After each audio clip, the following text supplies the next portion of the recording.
แสนเพลินใจ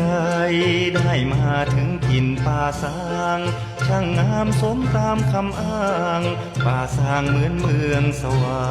รค์เที่ยวแดนใดบ่ชวนใจคิดผูกพัน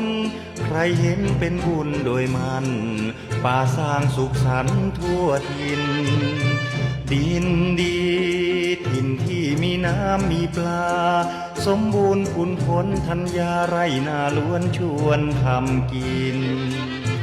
เมืองบุญอบอุ่นทำนุนทานินของชนมีศีลอาจินแผ่นดินของความชื่นบานดูสดใสทั่วไปไร้ความรำคาญ